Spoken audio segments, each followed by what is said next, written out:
காலி பண்ணாரு, லைஃப ஜாலி பண்ணாரு. ராஜா போல வாழணும்னு ஆசைப்பட்டாரு. பேஸ்புக்ல இன்ஸ்டால விளம்பரம் பார்த்து ஷேர் மார்க்கெட்ல பணத்தை எல்லாம் போட்டாரு நேத்து. ஆசை மேல ஆசை காட்டி மயக்கிட்டானுங்க. நாங்க இருக்கோம். நைசா பேசி தந்திரமா ஏத்துட்டானுங்க. ஊரை சுத்தி கடனை தாண்டி வாங்கி போட்டாரு. அவர் போலியான ஆளுங்கெல்லாம் நம்பி போட்டாரு. பணத்தை அள்ளி விட்டாரு. Come on cake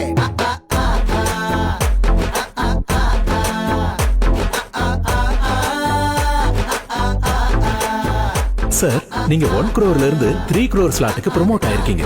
so lucky you are. இன்னும் 2 கோடி கட்டினா 6 கோடி எடுத்துடலாம். என்னது 2 கோடியா? அவரு வீடு வாசல் சொத்து, பொண்டாட்டி நகைய பித்து, நண்பரெல்லாம் சேர்த்து வாங்கிட்டாரு கை மாத்து. பொட்ட பணம் மொத்தம் குறைய பிச்சுன்னு கொட்டா. நம்பிக்கைன்னு இருந்தாரு, ரகைய கட்டின்னு பறந்தாரு. என்ன கதை ஆச்சு, என்ன கதை ஆச்சு, ஐய மொத்த பணமும் போச்சு. கேட்டு நின்னுடுச்சு மூச்சு.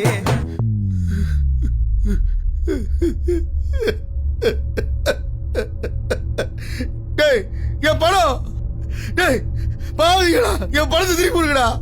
டேய் ஏன்பா பணத்தை எப்ப திருப்பி தர போற? ஏங்க என் நகையை எப்ப மீட்டு தர போறீங்க? ஒரு மாசம் ஆச்சு. பணம் இப்பவே வேணும். சார், நாங்க உங்க பணத்தை தரமாட்டோம்னு சொல்லலையே. எங்க மேனேஜ்மெண்ட் ஃபீஸ் 50 லட்சத்தை தந்துட்டு உங்க பணத்தை தாராளமா வாங்கிட்டு போங்க. நம்ம பணத்தை கொடுங்கடா. பண்ணிட்டாங்க மோசம். அவர் லைஃப் ஃபுல்லா மொத்தமும் நாசம்.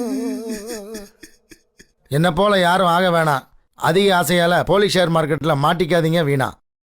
சைபர் கிரைம் தொடர்பான புகார்களுக்கு cybercrime.gov.in என்ற இணையதள முகவரியில் பதிவு செய்யவும் அல்லது 1930 என்ற எண்ணை அழைக்கவும். வெளியீடு உங்கள் செய்தி மக்கள் தொடர்புத்துறை.